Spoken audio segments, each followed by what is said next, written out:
Hello and welcome friends, this is M Bacharia and you are watching masters in ethical hacking YouTube channel. तो दोस्तों, आज हम बात करने वाले हैं IMSI कैचर के पार्ट नंबर 3 के बारे में। जैसा कि आप सभी लोग चाहते थे कि मैं इसके ऊपर प्रैक्टिकल वीडियोस बनाऊं, तो ये वीडियो प्रैक्टिकल है और ऐसे और भी वीडियोस इस सीरीज़ में आएंगे।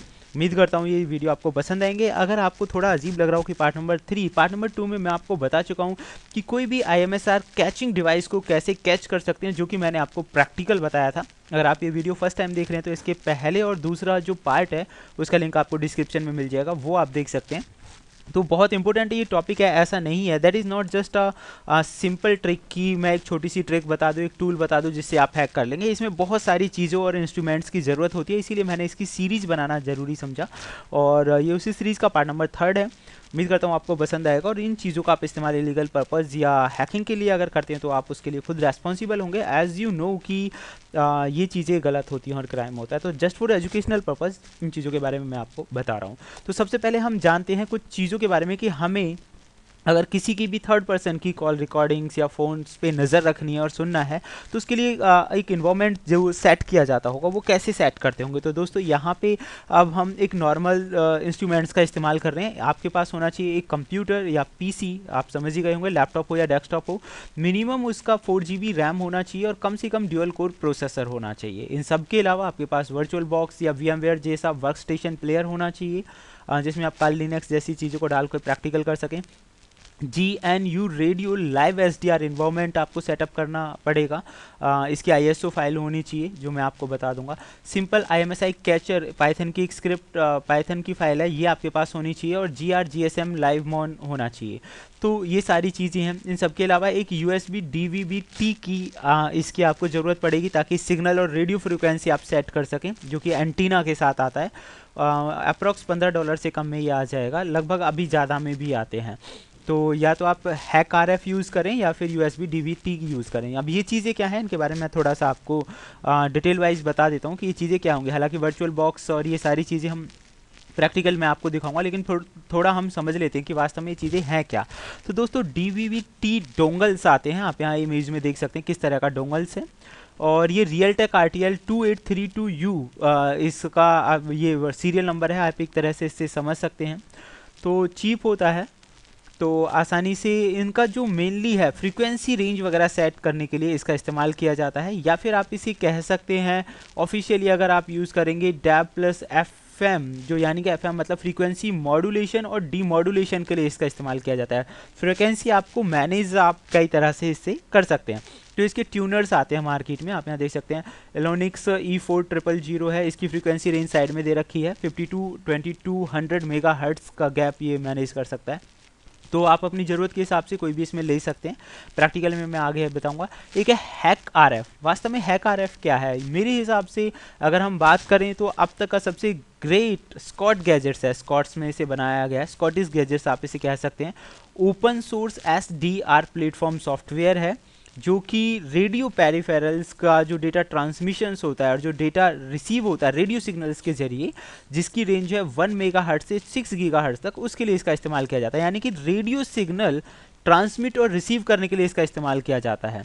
तो इसकी मदद से आप अगर हम कहें नेक्स्ट जनरेशन रेडियो टेक्नोलॉजीज़ जो हैं या करंट जनरेशन की जो रेडियो टेक्नोलॉजीज़ हैं, उसमें रेडियो सिग्नल को सेंडिंग और रिसीविंग में इसका इस्तेमाल किया जा सकता है।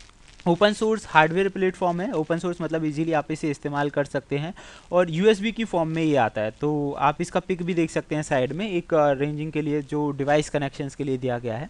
इसे इसकी जो ऑपरेटिंग फ्रीक्वेंसी है वो 1 मेगाहर्ट्ज़ से 6 गीगाहर्ट्ज़ तक की है। हाफ डुप्लेक्स ट्रांस रिसीवर है ये। हाफ डुप्लेक्स मतलब हाफ और फुल में ये होता है कि ट्रांस रिसीवर या तो आप उसे सेंड कर सकते हैं या रिसीव कर सकते हैं, किसी एक काम के लिए उसका इस्तेमाल किया जा सकता है। लगभग 20 मिलियन सैंपल्स पर सेकेंड ये आप इसमें ट्रांसमिट कर सकते हैं, रिसीव कर सकते हैं। तो ये इसकी कैपेबिलिटीज़ हैं, वो आप यहाँ पे पढ़ सकते हैं। और हाई स्पीड USB 2.0 के साथ भी इजीली ये काम कर जाता है। अब इसकी इंस्टॉलेशन से रिलेटेड अगर हम बात करें तो इसके लिए आपको GNU radio live SDR environment set करना पड़ेगा। VMware वर्क स्टेशन होना चाहिए या वर्चुअल बॉक्स होना चाहिए आपके पास, दोनों में से कोई भी एक रख लीजिए। ISO फाइल इसकी कहाँ मिलेगी, उसका लिंक आपको डिस्क्रिप्शन में मिल जाएगा। तो अब हम इसके प्रैक्टिकल के बारे में थोड़ा सा काम कर लेते हैं कि ये किस तरह से काम करने वाला है। तो ये इसका एक इमेज थी, स्क्रीनशॉट है। जब ये काम करेगा तो किस तरह से रेडियो सिग्नल्स को रिसीव करेगा, आप यहाँ देख सकते हैं अलग अलग जगह से फ़ोन नंबर्स वगैरह को ये कैप्चर कर रहा है। अब हम थोड़ा प्रैक्टिकल की तरफ आगे बढ़ते हैं। तो एग्जैक्टली मैं यहाँ इस्तेमाल जो कर रहा हूँ, that is just we are using Kali Linux. तो okay, and the password, default password we are using, और हमने इसे रन कर लिया है। तो दोस्तों इसके लिए आपको जिस फाइल की और जिन चीज़ों की ज़रूरत पड़ेगी वो मैं आपको बता देता हूँ। तो सबसे पहले मैं आपको दिखा देता हूँ यहाँ पे कमांड्स। तो इन कमांड्स को हम यूज़ करने वाले हैं। ये वो लोकेशन है जहाँ से हम इसे इंस्टॉल करेंगे, और ये आप चाहें तो स्क्रीनशॉट ले सकते हैं सबसे पहले कि जो जो कमांड हम इसमें यूज़ करने वाले हैं। ये सारी कमांड्स हैं। मैं इसका फुल पेज व्यू दिखा देता हूँ आपको, फुल्ली पेज, ताकि आपको कोई भी दिक्कत ना आए। ये टोटल कमांड्स हैं इसकी। तो आप चाहें तो सबसे पहले स्क्रीनशॉट ले लीजिए इसका, ताकि आपको कोई भी दिक्कत ना आए। सेकेंडली, ये जो कमांड्स हैं कोशिश करूँगा मैं आपको किसी तरह प्रोवाइड कर सकूँ, या फिर इसकी एक फ़ाइल का लिंक मैं आपको दे दूँ। तो ये कमांड हम यूज़ करने वाले हैं, और ये हमें मिलेगा कहाँ पे, ये मैं आपको दिखा देता हूँ। ये जो टूल है हमारा पाइथन की स्क्रिप्ट, यहाँ मिलेगी हमें। इसका लिंक आपको डिस्क्रिप्शन में ही मिलने वाला है। तो जो ISO फाइल और ये सारी चीज़ें आपको डिस्क्रिप्शन में मिल जाएंगी जहाँ तक है। तो कॉपी कर लेते हैं हम इसे। कॉपी करने के बाद अगेन अपना जो काम है उसे करते हैं शुरू। तो सबसे पहला हमने लिंक कर लिया कॉपी, एंड आफ्टर कॉपिंग हम इसे साइड में रख लेते हैं थोड़ा। ओके ओके ओके, तो चलिए क्लियर कर लेते हैं। हालांकि मैंने पहले इंस्टॉल कर रखा है ताकि ज़्यादा टाइम कंज्यूम ना हो, क्योंकि इसमें बहुत ज़्यादा टाइम लगता है, और कम से भी कम 3 to 4 GB फ्री स्पेस होना चाहिए आपकी डिस्क के अंदर। तो ये आपको याद रखना है, 3 to 4 GB मिनिमम। तो हम यहाँ पे कर लेते हैं गिट क्लोन। अब इसमें ज़्यादा टाइमिंग नहीं लगेगा क्योंकि मैंने कुछ टूल्स पहले से कर रखे, लेकिन A to Z चीज़ें मैं आपको दिखाऊंगा प्रैक्टिकली। आप देख सकते हैं डायरेक्टरी ऑलरेडी एग्जिस्ट है, LS किया मैंने। CD स्पेस जो हमारा टूल है उसके अंदर हमें जाना है IMSI। तो ये इसका नाम है IMSI, और फिर हम यहाँ लिखेंगे उसे कैचर। तो मैंने ये इसका नाम लिख दिया। हम उस फोल्डर के अंदर चले गए हैं। Sorry, there is the spelling mistake. तो हम इसे कर लेते हैं सही, एंटर कर देते हैं अगेन LS कमांड। तो ये हमें मिल जाएगा यहाँ पे कौन कौन सी फाइल्स हैं। दोस्तों ये जो फाइल है इमीडिएट असाइनमेंट, कैचर और स्कैन, लाइमोन, ये कई बार आपको एग्जीक्यूटेबल नहीं मिलती, तो आप वो कर सकते हैं chmod+x। और chmod+x करने के बाद जो भी आपको एग्जीक्यूटेबल कमांड फाइल बनानी है उसे यहाँ पे उसका नाम लिख देना है। हालांकि ये पहले से है तो हमें कुछ नहीं करना है। अब चलते हैं इसकी सेकेंड कमांड की तरफ। तो यहाँ पे है आपको ये कुछ टूल्स हैं इसके लिए ज़रूरी इंस्टॉल करने पड़ेंगे। तो हम सबसे पहले ये कर लेते हैं sudo apt install python numpy। तो मैंने यहाँ पे ये जो है पेस्ट कर दिया एंड एंटर। तो ये सबसे पहले इंस्टॉल होगा, ये थोड़ा सा टाइमिंग लेगा। अब हम करते हैं इसका सेकंड जो टूल है वो इंस्टॉल कर लेते हैं, एंड उसका नाम है SCI स्काइपी, और फिर हम एंटर कर देते हैं। स्काइपी इंस्टॉल हो जाएगा, ये भी इंस्टॉल हो गया। उसके बाद थर्ड हम टूल यूज़ करेंगे जिसका नाम है स्कैपी, एंटर कर देते हैं। तो स्कैपी में थोड़ा टाइमिंग लग सकता है, और आप देख सकते हैं इंस्टॉल्ड, ऑलरेडी इंस्टॉल है, ऑलरेडी द न्यूएस्ट वर्जन। तो इसमें ये तीनों चीज़ें हैं। तो ये नम्फी हो गया, स्काइपी, स्कैपी, ये सारी चीज़ें हो गई। तो अब हम बात करेंगे इसे रिपोजिटरी ऐड करने की। सेकेंडली हमारा जो वर्क आता है रिपोजिटरीज़ को ऐड करना। तो मैं इसे कॉपी कर लेता हूँ, और लेट अस ट्राई, क्लियर कर लेते हैं स्क्रीन को, और अब मैं उसे कर देता हूँ पेस्ट। तो एंटर कर दिया हमने। तो अब आप देखेंगे रिपोजिटरीज़ ऐड ये हम ही करेगा, और आप यहाँ देख सकते हैं कि इसमें एरर आ गई। दैट मीन्स इस केस में अगर इसमें एरर आती है, आप यहाँ देख सकते हैं ना sudo apt अपडेट आप करके देख सकते हैं, या फिर इंस्टॉल। तो GRGSM इंस्टॉल आसानी से होता नहीं है, वो आपको अलग से करना पड़ेगा। तो डेफिनेटली हमें क्या करना है, इसे हम दूसरे मेथड से, जो GRGSM इसके लिए हमें ज़रूरी फाइल चाहिए, वो अलग तरीके से हम इंस्टॉल करेंगे। तो चलिए दोस्तों नेक्स्ट यहाँ लेते हैं हम। अब हम जो यूज़ करने वाले हैं वो है पाइबॉम। तो फ़िलहाल हम इसे कर लेते हैं git python pip, इसकी जो मेन फाइल्स हैं इन्हें हम इंस्टॉल कर लेते हैं, और उसके बाद हम पाइबॉम इंस्टॉल करेंगे। तो सबसे पहले मैंने ये कर दिया एंटर। तो ये देखना इंस्टॉल थोड़ा सा ये टाइमिंग लेगा, ये इंस्टॉल हो चुका है। अगेन फिर हमें लेना है पाइबम्स। अगर आप ये फर्स्ट टाइम करेंगे तो आपको बहुत टाइम लगेगा, इसीलिए ताकि टाइमिंग ज़्यादा कंज्यूम ना हो, इसीलिए मैंने ये कर लिए थे कुछ टूल्स इसमें से। अब पाइबम्स इंस्टॉल हम कर लेंगे and it will take a little bit time, इसमें थोड़ा टाइमिंग लग सकता है इंस्टॉल होने में, तो let's wait for some time. ये देखिए एग्जैक्टली ये रिक्वायरमेंट्स वगैरह वो सारी चीज़ें ऑलरेडी कर चुका है। अब हमारा नेक्स्ट आता है इससे कॉन्फ़िगर करने का काम, तो अब हम करेंगे पाइबॉम्स को ऑटो कॉन्फ़िगर कर देते। तो यहाँ हम कर लेते हैं ऑटो कॉन्फ़िगर एंटर। तो ऑटो कॉन्फ़िगर्स में आप देखेंगे ये सारी चीज़ें install Python APT to speed up और ये सारी चीज़ें कॉन्फ़िगरेशंस हो चुका है, यहाँ पे एकदम सिग्नल ओके है। उसके बाद हम करेंगे यहाँ पे पाइबॉम रेसिपीज़ को डिफ़ॉल्ट्स ऐड करना है हमें यहाँ पे, तो हम कर लेते हैं यहाँ पे डिफ़ॉल्ट्स। ये थोड़ा फास्ट हो सकते हैं, ये कह रहा है कि ऑलरेडी फाइल है कि आप ओवरराइट करना चाहते हैं। नहीं भाई, अगर ओवरराइट करूँगा बहुत टाइम लग जाएगा और वीडियो तो काफ़ी बड़ा हो जाएगा, तो शॉर्ट कर लेते हैं। तो ऑलरेडी अबॉर्ट कर दिया मैंने, ऑलरेडी है इसमें इसलिए मैंने नो किया है। अगर आप शुरू में कर रहे हैं तो आपको येस करना है। एंड नेक्स्ट वन इज़ पाइबॉम्स का प्रीफिक्स, इसकी जो लोकेशंस हैं वो हम सेट करेंगे कि इसकी डिफ़ॉल्ट जो लोकेशंस हैं एंड जो रेडियो सिग्नल्स हैं डिफ़ॉल्ट GNU जो हम रिसीव करने वाले हैं उसकी डिफ़ॉल्ट लोकेशंस, और दोनों चीज़ें हम यहाँ पे सेट कर रहे हैं। तो यूज़र और लोकल में हमने ले लिया उसे, ये हम पेस्ट कर देते हैं एंटर। तो डिफ़ॉल्ट लोकेशंस यहाँ पे कह रहा है ऑलरेडी वो यूज़ कर रहा है इस बात को, मैं नो कर देता हूँ। देन डिफ़ॉल्ट लोकेशन यहाँ पे सेट हो चुकी है। उसके बाद हमें करना है पाइबॉम्स को कॉन्फ़िग डिफ़ॉल्ट जो प्रीफिक्स है उसका, जो अभी हम कर रहे थे डिफ़ॉल्ट लोकेशंस का PRX, तो ये यहाँ पे हो जाएगा कॉन्फ़िगर अगेन फाइनली लोकेशंस देने के बाद। तो कॉन्फ़िगर्स ये करेगा and that is configuring now, default हो चुका है। आप देख सकते हैं using config file root dot pybombs config dot YML, तो यहाँ पे ये चीज़ सेट हो चुकी है। अब बात आती है बिल्ड और इंस्टॉल करने की, तो अब हम यहाँ ऐसे इंस्टॉल करेंगे GSM, जैसे कि मैंने आपको बताया था कि इंस्टॉलेशन में हमें किस किस चीज़ की ज़रूरत पड़ेगी। तो now we are installing this and enter. तो इसमें भी बहुत टाइम लगता है इंस्टॉल होने में एंड बिकॉज अप्रॉक्स जैसे कि मैंने आपको बताया लगभग 3.5 to 4 GB तक का स्पेस आपको कम से कम चाहिए। आप देखिए 25 MB की फ़ाइल, कोई 30 की, तो मतलब बहुत सारी।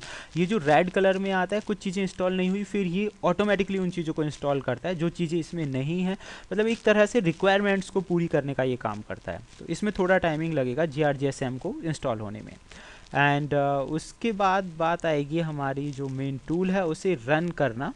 तो मैं आपको दिखाऊंगा क्या क्या चीज़ें, ड्यू टू सम रीजंस ऐसी बहुत सारी चीज़ें हैं भाई, मैं आपको यहाँ YouTube जैसे चैनल पे तो नहीं दिखा सकता हूँ, तो you know very well, but मैं कोशिश करूँगा कि बिल्कुल आपको वो सारी चीज़ें दिखाऊँ और बताऊँ। तो तब तक वेट करते हैं जब तक कि ये चल रहा है and it is taking a little bit time. तो ये इंस्टॉलेशंस अभी चल रही हैं, इसमें लगभग अप्रॉक्स ज़्यादा भी नहीं तो 10 to 15 मिनट्स तो कम से कम मान के चलिए, कई बार मोर देन 30 मिनट्स भी लग सकते हैं। तो दोस्तों एक चीज़ मैं आपको ज़रूर बताना चाहूँगा कि लाइक दैट इज़, अगर आप ये सोचते हैं कि कोई भी चाहे FBI है या बड़ी जो ऑर्गेनाइजेशन वो आसानी से ट्रैक कर पाती है नंबर, तो ऐसा बिल्कुल नहीं है। उनके पास परमिशंस होती हैं, लेकिन आसानी से आप किसी भी नंबर को ट्रेसिंग नहीं कर सकते, अपने आप में बहुत बड़ी प्रोसेस होती है। तो मैं आपको दिखा रहा हूँ यहाँ पे बहुत सारी चीज़ें, आप अंदाज़ा लगा सकते हैं इन्हीं चीज़ों से कि कितनी सारी चीज़ें सॉफ्टवेयर्स और टूल्स की आपको ज़रूरत होती है, तब जाके वो सेटअप होता है। एक बार अगर आप सेटअप कर पाते हैं तब फिर आगे की कोई सिरदर्दी नहीं रह जाती। तो एकदम परफेक्टली मैं आपको सेटअप करना सिखा रहा हूँ, उसके बाद आगे का काम है एंड होप सो, बट हम यू नो वेरी वेल कि ऑन यूट्यूब बहुत सारी चीज़ें नहीं दिखा सकते हम, तो जितना हो सकता है पॉसिबल मैं वो सब आपको यहाँ पे शो करूँगा। लेकिन ये आपके लिए बहुत काम की चीज़ें हैं और जो एक्सपर्ट हैं वो यहाँ से अंदाज़ा लगा लेंगे कि आगे क्या करना है। तो मैं इसे थोड़ी देर के लिए पॉज कर लेता हूँ ताकि आपका टाइम या वीडियो ज़्यादा बड़ा ना बने। तो फ्रेंड्स आप यहाँ देख सकते हैं कि ये यहाँ पे ये सारी जो चीज़ें थी वो इंस्टॉल हो चुकी हैं, ऑटो टूल्स, बूटस्ट्रैप्स वगैरह, ये सारा कुछ यहाँ पे क्लियर हो गया है। एंड यू कैन सी जब इस तरह की स्क्रीन आपको मिल जाए तो आप समझ लीजिए कौन सी चीज़ कहाँ पे इंस्टॉल हुई है। आप देख सकते हैं डॉक्सीजन, मतलब बहुत सारी काम की चीज़ें हैं इसमें। अब वो मैं इतना एक्सप्लेन करूँगा तो थोड़ा बड़ा हो जाएगा, तो हम इसे कर लेते हैं क्लियर और एंटर में कर देता हूँ। तो यहाँ तक का हमारा काम क्लियर है। अब हम इसकी मेन फाइल को चला के देखते हैं जो कि हमारी थी, आप यहाँ देख सकते हैं लेट अस सी। ये सारी कमांड मैंने आपको बताया है कहाँ से है, तो अब हम इसकी जो मेन फाइल है उसे रन अप कर लेते हैं। The main file is imsi-catcher.py। तो सबसे पहले मैंने लिखा H फॉर हेल्प, आप इसे कैसे यूज कर सकते हैं, तो ये इसके सारे तरीके आ जाएंगे। आप देखिए A फॉर ऑल TMSI, वो हैव नॉट गॉट IMSI, जिसके पास IMSI नहीं होती वो TMSI होता है। एंड आई फेस इंटरफेस के लिए हम इसका यूज़ करेंगे, डिफ़ॉल्ट एलो होता है। IMSI के लिए जैसे कि हर किसी फ़ोन का IMEI नंबर होता है, दोस्तों मैं आपको बताना चाहूँगा IMEI अलग नंबर होता है और IMSI अलग नंबर होता है। लास्ट टाइम मेरी किसी एक फ्रेंड को शायद गलत फहमी हो गई थी, वो सोच रहे थे कि IMSI और IMEI एक ही चीज़ें हैं, या मैंने IMSI गलती से बोल दिया है। मैं आपको दोबारा बताना चाहूँगा, IMSI फ़ोन का अलग नंबर होता है और IMEI अलग नंबर होता है। P4 पोर्ट के लिए है और SQLite, तो ये सारी फॉर्मेलिटीज़ आप इस पर कर सकते हैं। तो अब बात आती है कि अगर हमें करना हो मतलब डिवाइसेस कनेक्ट करके, तो यहाँ आपको लिखना है SNIFF स्निफ। तो sudo python simple imsi-catcher.py और स्निफ। जैसे ही आप स्निफ करेंगे स्निफिंग स्टार्ट हो जाएगी। इसके लिए इंस्ट्रूमेंट्स को कनेक्ट करना पड़ता है, जो मैंने अभी आपको नाम गिनवाए हैं, दिखाए हैं, वो सारी चीज़ें। अब आप देखिए क्या क्या आपको दिखाता है। आप यहाँ देख सकते हैं NB, IMSI, TMSI, operator, brand, cell ID यानी सेल फ़ोन की आईडी, MCC, MNC, LAC, मतलब बहुत काम की ये चीज़ें। कौन सी कंट्री जो भी है, जो सिम की कंट्री है वो चीज़ें। एंड सेकंड टर्मिनल में आपको यूज़ करना पड़ता है, एक दूसरा टर्मिनल ले लीजिए जिसमें वो प्रोसेसिंग चलती है। तो यहाँ हम ले लेते हैं न्यू विंडो, एंड न्यू जो विंडो है उसमें आपको यूज़ करना पड़ेगा। तब तक ये ओपन हो रहा है, मैं आपको बता देता हूँ। स्निफिंग हो चुकी है एंड 1 एंड सेकेंड में आपको GRGSM का लाइव मोन फ्रीक्वेंसी सेट करनी है, मतलब किस फ्रीक्वेंसी पे ये आपको रिजल्ट दिखाए, तभी ये आगे बढ़ेगा। तो हम इसे कर लेते हैं यहाँ से कॉपी और देखते हैं दूसरी विंडो में ये जो इसका फ्रीक्वेंसी सेटिंग्स है वो कर देते हैं। तो let us take, okay it is taking a little bit time. New window ले लेते हैं, ये शायद पहले आई नहीं है। एंड आई विल शो कि किस तरह से ये काम करता है। ओके फ्रेंड्स, तो यहाँ तक हम देख चुके हैं। I will manage it. तो अभी हमें क्या करना है, यहाँ पे मैं CD स्लैश कर देता हूँ ताकि हम मेन पे आएँ, और जो दूसरी कमांड है वो हमें करनी है रन अप। तो हमें करनी थी फ्रीक्वेंसी सेट। तो अब देखिए मैंने 938.2 एम्पेज की जो फ्रीक्वेंसी है वो रेंज डाल दी। अब ये कहाँ से कैसे निकाली वो सारी चीज़ें मैं नेक्स्ट टाइम बताऊंगा, फिलहाल आप समझ लीजिए। तो सॉरी लाइमोन अभी इसमें सेट नहीं है and that's why it is showing the error. But कोई नहीं, ये क्योंकि फ्रीक्वेंसी की वजह से ऐसा सारा कुछ, क्योंकि लाइव मोड में होना चाहिए ना, मॉनिटर्स मोड, तभी ये काम कर पाएगा। तो फिलहाल के लिए सिर्फ हम इतना ही देखेंगे भाई, इतना बड़ा वीडियो हो गया। आप भी पहले इतना ट्राई कीजिए, फिर नेक्स्ट वीडियो बहुत जल्दी ही मैं लेकर आ रहा हूँ। और आप यहाँ देख सकते हैं ब्रांड, ऑपरेटर, सेल आईडी, सारी चीज़ें आपको मिल जाएंगी। तो फिलहाल इस वीडियो के बारे में आपकी कैसी राय है वो ज़रूर मुझे कमेंट बॉक्स में लिखें। आप देख सकते हैं कि दोनों टर्मिनल्स यहाँ यूज़ किए हुए हैं। जो IMSI catcher, simple IMSI catcher है, ये उसका ग्राफ है। GRGSM लाइव मोन का ग्राफ यहाँ आपको मिल रहा है। और तीसरा ये टर्मिनल में जो हम RTL SDR जो कि एयर प्रोब होता है, वो सिग्नल कैचिंग के लिए हम यूज़ करेंगे। तो ये आगे मैं आपको बताऊँगा। तो फिलहाल आपकी जो व्यूज़ हैं वो मुझे कमेंट बॉक्स में लिख के कमेंट करें। आप चाहते हैं कि ऐसी और वीडियो इस सीरीज़ की मैं लेकर आऊँ, तो प्लीज़ ज़्यादा से ज़्यादा लाइक, शेयर करें और सब्सक्राइब करें YouTube channel masters in ethical hacking को। फिर मिलते हैं, थैंक यू, गुड बाय।